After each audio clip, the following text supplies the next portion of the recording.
Peraí.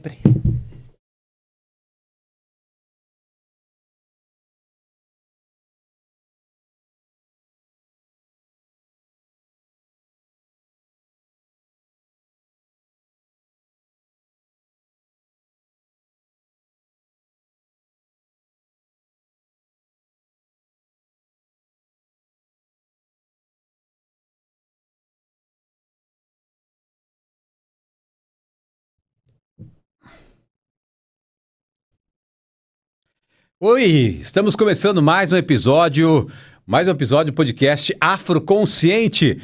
Hoje, quarta-feira, Cláudio, tudo jóia? Passando rapidamente nosso episódio hoje. Ele é bem curtinho, nós vamos expor mais um pouquinho, falar sobre o Mahomet Gardu Bakua Kuá, falar sobre a biografia dele. Então, já aproveito e peço para você, toda quarta-feira nós temos o podcast Afroconsciente. Já peço para você se inscrever no nosso canal, dar um joinha, comentar e tocar o sininho para receber o sininho de notificação, né? E aí, toda vez que a gente programar uma live, uma transmissão, você recebe no seu celular um aviso que vai ter a live. E como nós estamos aqui de segunda a sexta-feira, você vai saber naquele dia quem é que vai estar com a gente. Qual o entrevistado, a entrevistada, o convidado, a convidada que vem aqui compartilhar um pouquinho da sua história, do seu conhecimento. Então já toca o sininho aí. Antes de tudo, claro, novamente se inscreva no nosso canal e toca o sininho que aí sim você vai conseguir acompanhar. Também falar do nosso Pix. É exatamente, o nosso Pix podcast, folhadesumaré@gmail.com. Se faz sentido para você o canal, os assuntos que a gente aborda aqui, então, podcast folhadesumaré@gmail.com, dá aquela força pra gente. Gente, então, o podcast Afroconsciente comigo, Odair Silva, a jornalista, a doutora Leila Seleghini, psicóloga, psicanalista, também escritora. Aliás, na semana que vem é o dia dela estar presente aqui. Semana que vem, na quarta-feira que vem, às 17h30, a doutora Leila estará aqui pessoalmente para a gente falar do próximo, o assunto daquele momento, daquele episódio, né? Porque hoje nós estamos no quarto episódio, Memória da Escravidão. O resgate dessa memória faz diferença prática, porque o combate ao racismo estrutural dá base política para a reparação histórica e humaniza o negro. E aqui, gente, mais uma vez, temos a sua tela. A Cláudia vai mostrar para você o livro, a capa do livro da autobiografia, né? A única autobiografia conhecida aqui de um ex-escravizado no Brasil. Então tá aí, ó, a biografia de Mahomet Gardu Bakua Kuá. Olha, essa biografia, a única já encontrada, a doutora Leila encontrou essa biografia. Então, no episódio anterior, ainda com a capa do livro aí, no episódio anterior fizemos um resumo do relato de Mahomet Gardu Bakua Kuá, da sua biografia, que está a capa aí do livro da sua biografia. A única autobiografia conhecida de um ex-escravizado que viveu no Brasil. Então, agora, comigo aqui, dando continuidade, hoje vamos trazer o relato de Bakua Kuá sobre a viagem de navio pelo Oceano Atlântico da África para o Brasil. E esse, gente, é um dos depoimentos mais fortes e chocantes do mundo. Ele relata o confinamento físico e espacial numa descrição aterrorizante, claustrofóbica, do transporte humano forçado. O porão do navio negreiro era o ápice do terror e da desumanização. Bakua Kuá descreveu esse espaço como um verdadeiro inferno em vida. Ele relata que os escravizados eram jogados no porão, onde a ventilação era quase nula. A escassez de ar puro gerava um calor sufocante e insuportável. A escotilha principal só era aberta em dias de mar calmo, e mantendo assim o ambiente em trevas e calor sufocante na maior parte do tempo. Ele continua. A temperatura atingia níveis extremos pela falta de circulação de ar. Essa batalha, ele detalha a organização interna e o sofrimento imposto a todos os gêneros e idades durante a travessia do Atlântico. As pessoas eram arremessadas nuas no porão, sendo os homens confinados de um lado e as mulheres de outro lado. As crianças também compartilhavam aquele espaço insalubre, sofrendo o mesmo terror psicológico e físico. O teto do porão era tão baixo, que as pessoas não conseguiam ficar de pé. Os adultos e crianças tinham que ficar agachados ou sentados no chão. Eles passavam semanas espremidos uns contra os outros, sem espaço para se deitarem ou esticarem as pernas.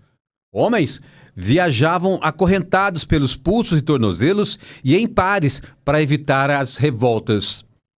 A única luz vinha das poucas frestas das escotilhas, que eram fechadas durante as tempestades. Não havia instalações sanitárias. Os detritos acumulavam-se onde as pessoas deitavam. Olha isso. O cheiro de excrementos, vômito e sangue gerava uma atmosfera horrorosa. A falta de água era o pior tormento da viagem. Era racionada e frequentemente salobra, causando desidratação severa. Os prisioneiros recebiam apenas meio copo de água por dia. A sede extrema levava muitos à loucura. Bacuá Kuá, ele conta que, em momentos de desespero, alguns tentavam beber água da própria urina ou a água salgada do mar para aliviar a garganta seca.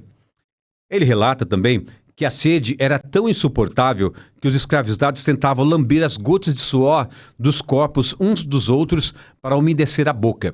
Imagina a cena. A comida consistia em farinha, feijão e carne seca salgada, o que aumentava a sede.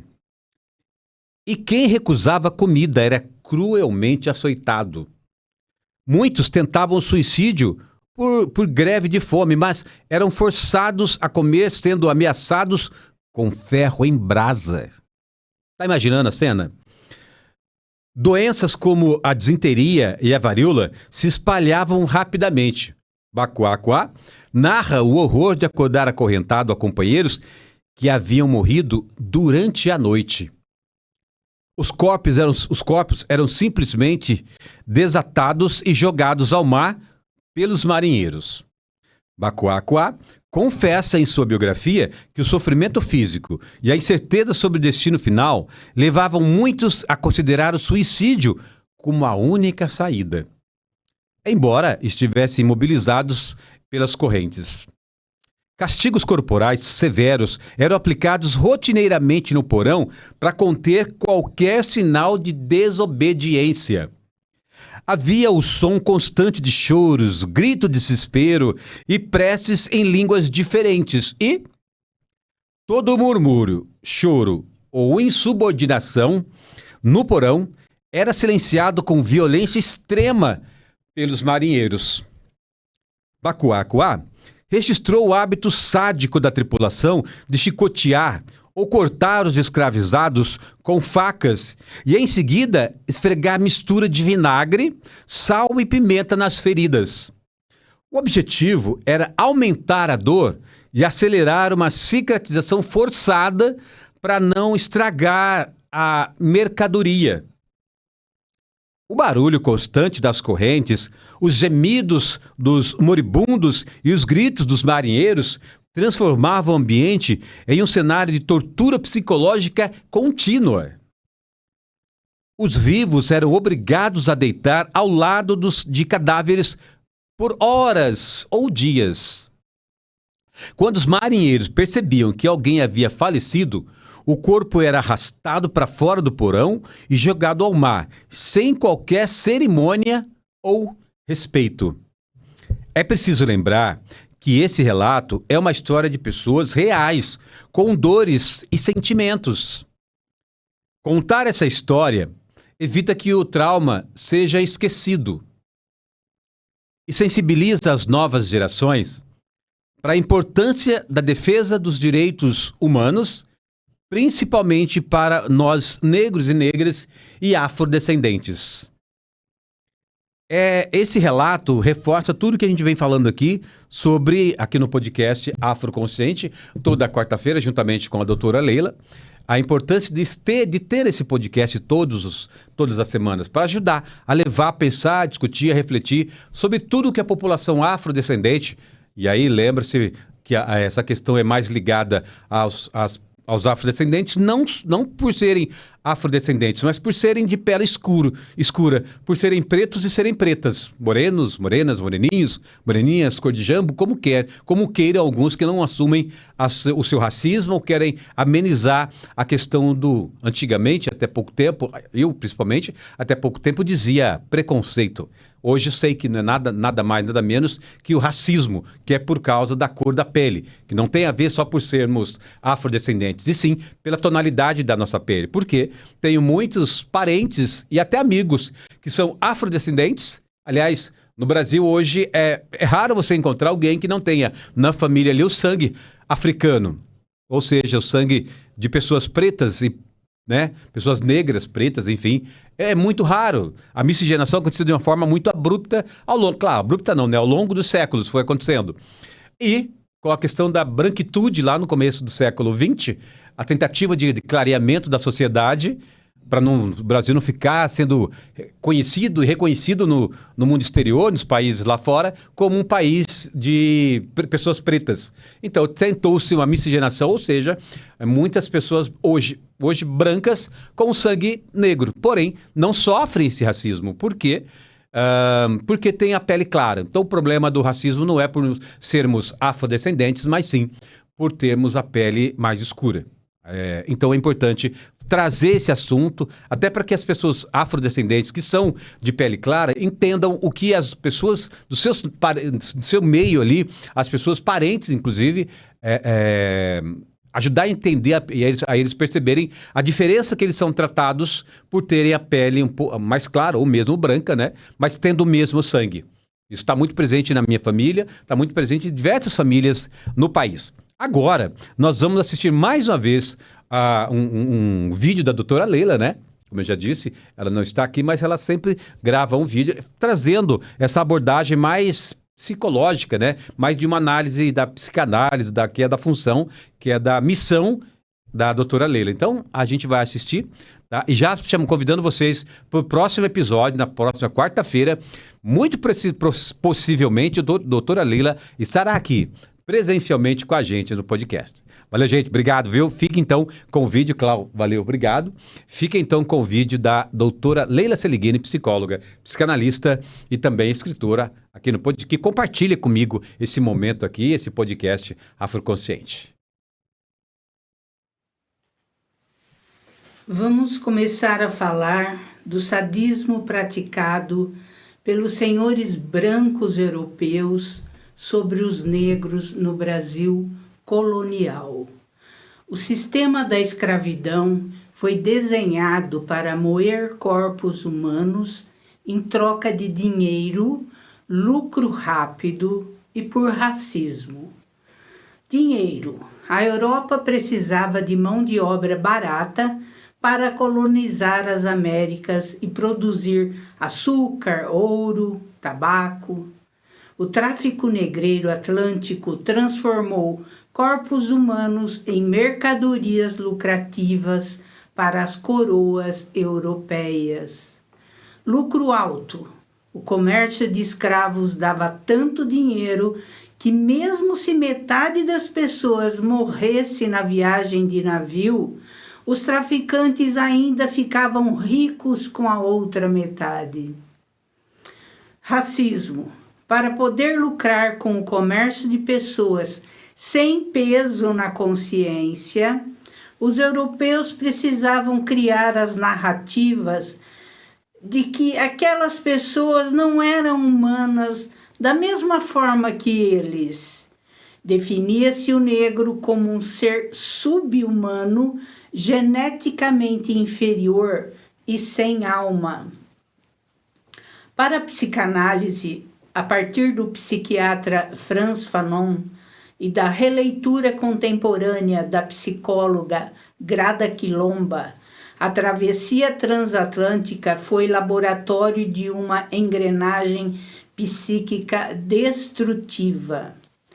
A travessia operava o que a psicanálise chama de despersonalização radical. O indivíduo era destituído de seu nome, de seus laços familiares, de seu modo de se vestir, de viver, da sua cultura. Ao serem catalogados e transportados como mercadoria nos porões, os negros e negras eram empurrados à força para o que o psiquiatra e filósofo Frantz Fanon chamou de zona do não ser. A zona do não ser trata-se de uma região existencial e psíquica onde o indivíduo colonizado, o negro, é desprovido de humanidade aos olhos do mundo racista, uma região de exclusão total. Nessa zona, as regras de existência não se aplicam. O sujeito negro não é visto como um eu, mas sim como um outro absoluto, um objeto ou uma mercadoria. Frantz Fanon, usando sua experiência na clínica psiquiátrica, explicou que essa zona gera um profundo adoecimento. Ele é visto como uma força de trabalho mecânica. O negro deixa de ser visto como um indivíduo com desejos, medos e intelecto.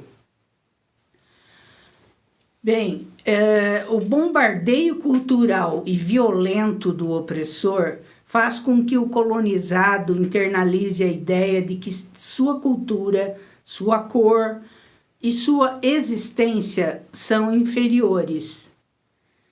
Para tentar escapar do inferno da zona do não ser e ser reconhecido como humano, o negro é compelido a adotar as máscaras brancas. O que é isso? Falar, vestir-se e agir como o opressor.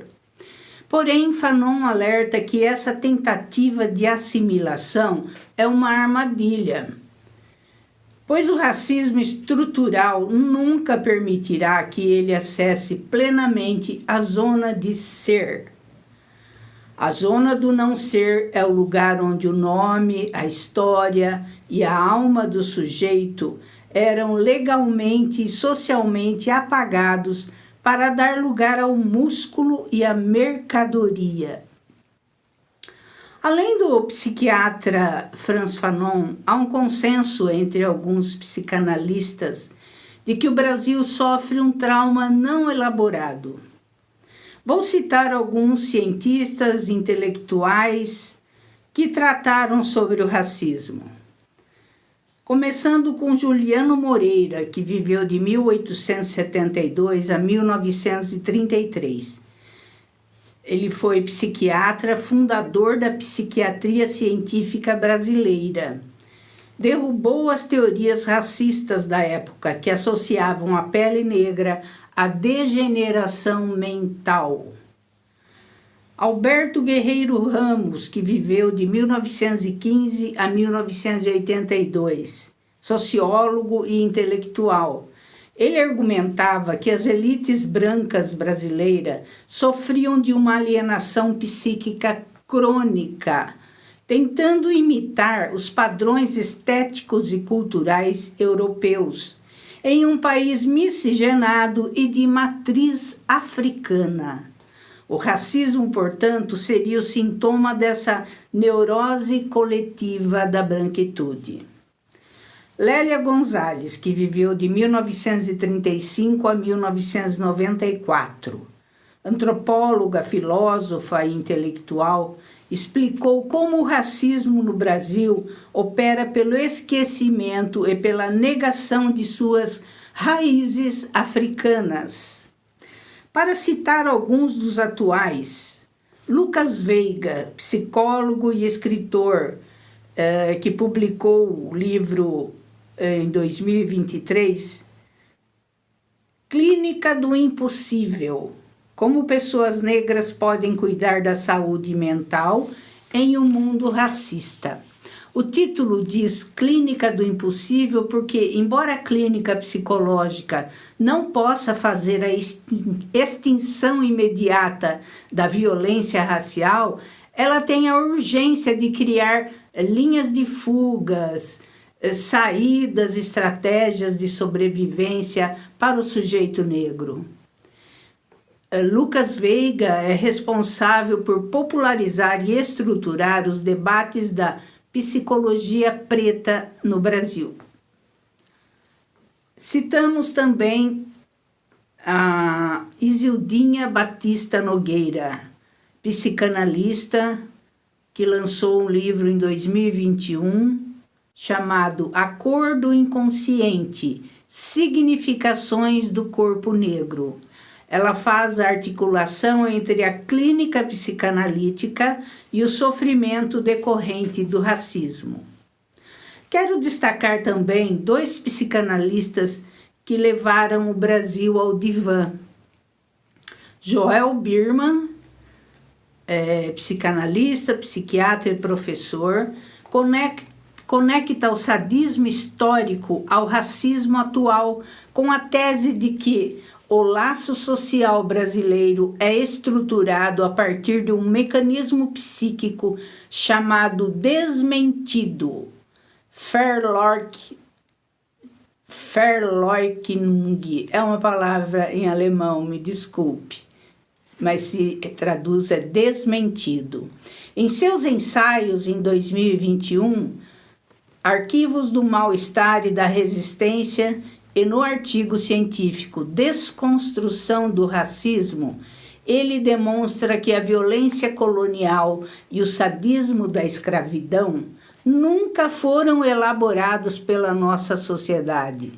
Como resultado, essa crueldade histórica retorna sob a forma de humilhação cotidiana e eliminação dos corpos negros.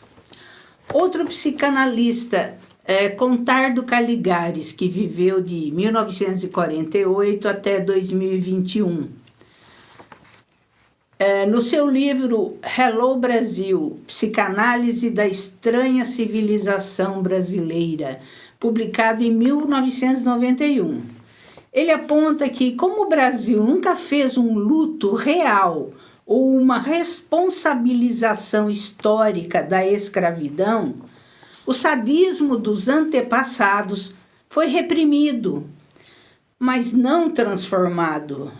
Na psicanálise, o que é elaborado conscientemente, ou melhor, o que não é elaborado conscientemente, retorna na forma de uma compulsão à repetição.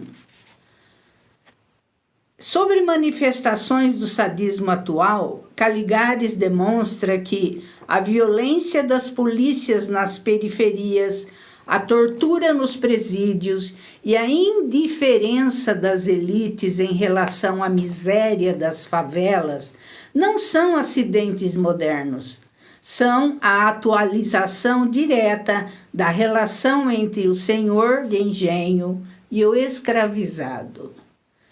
Bem, esse assunto a gente vai dar continuidade no próximo episódio.